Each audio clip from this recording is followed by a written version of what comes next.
Sabi po dito, ako ay nagagalak nang sabihin nila pumunta na tayo sa bahay ni Yahweh.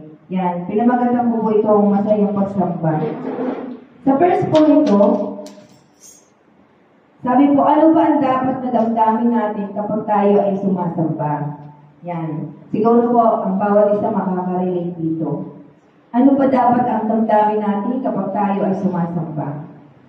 Ang una po ay magkaroon tayo ng kagalakan. Kapag po tayo sumasamba, kailangan po magkaroon tayo ng kagalakan.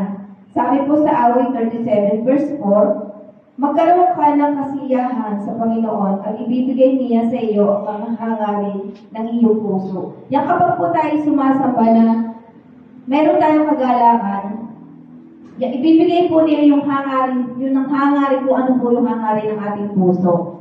Yan, kapag po tayo sumisimba, kailangan po natin meron tayong galak. Sino po dito ang nagagalak kapag tayo po ay sumasamba? Yan po yung una. Ang araw ng pagsamba ay hindi iniiwasan. Yan, kundi kinaiinip pang dumating. Sapagkat sa isang sumasamba sa Diyos ay isang mabuting pagkakataon upang ipakita ang faith natin sa Kanya. Yan, kapag po tayo nagagalak kapag sumisimba, pag ipinakikita po natin kung gaano tayo nagtitiwala, yung faith natin sa Kanya. Yan, hindi po dapat na iniiwasan yung pagsamba. Sino po, di ba po kapag tayo sasamba, naka-ready na lahat?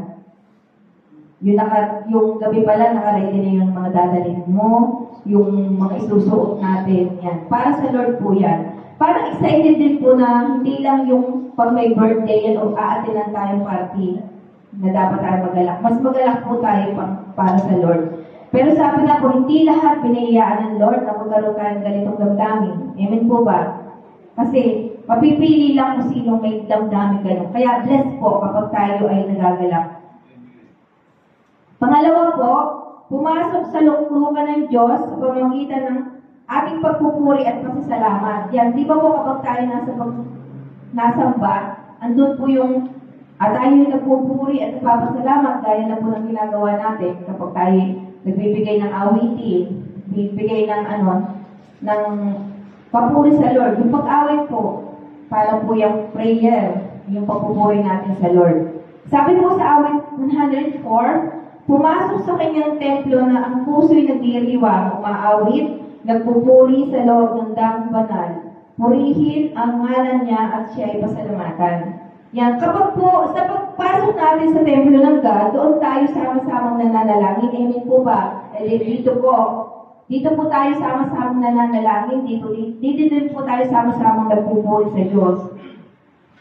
Umaawit, nakikinig, pagkakaloob at pagtatalaga, pasasalamat, sa kanyang kabutihan at pagmamahal sa atin. Dito po natin yung ginaganap sa palambakan ng Lord, yung sama-sama tayo nananalangin, umaawit, nakikinig, nagkakaloob, nagtatalaga at salamat.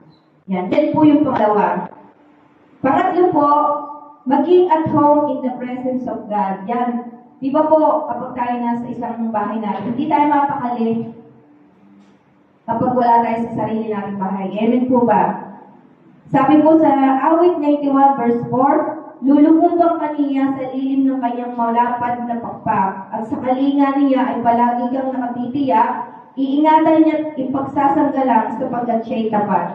Yan, kapag po tayo nasa ating tahanan, kahit sa tayo pumuntang mga bahay na magaganda, pero sa totoo lang po, doon pa rin tayo komportable sa ating bahay. Amen po ba? Yan. Sa verse kong ito, sinasabi ng Lord na sa bahay na panambahan, maging at home. Maging damdamin din natin yung feel natin na komportable tayo sa tahanan ng Lord. Yan. May mga tao na hindi at home sa presensya ng God. Amen po ba? Hindi sila mapakali at tila inip na inip at halos silahin na ang oras upang matapos ng oras ng pagsambayan. Bless po yung mga tao na hindi nakakaramdam ng ganun. Kasi, di ba po, minsan, sa pagsamba natin, naiinip tayo, lagi natin tinitingnan oras, umilakad pa tayo, lagi tayo nakatingin sa oras, hindi tayo nakapokus kung ano ba talaga yung, kung bakit tayo narito. Yan, bless po yung mga tao na nakakaramdam ng ganon, na feel at home, yung wala kang iisipin na kung ano sa labas, kundi yung kung ano yung nandito sa loob. Parang sa ating mga tahanan, kahit tayo maghapon nasa loob ng tahanan, wala tayong iniisip, kundi doon lang tayo para tayong feeling natin ligtas tayo, komportable tayo. Yan, sabi po ng Lord, maging at home sa presence of God. Yan, ito po yung tatlo na kapag tayo ay nasamba, ito po yung magiging damdamin natin. Yung magkaroon tayo ng kagalakan, magkaroon tayo ng pagpupurit, pasasalamat, at maging at home. Yan. May natutunan po ba kayo? Sabi nito. Yan. Tayo po ay magsisimula na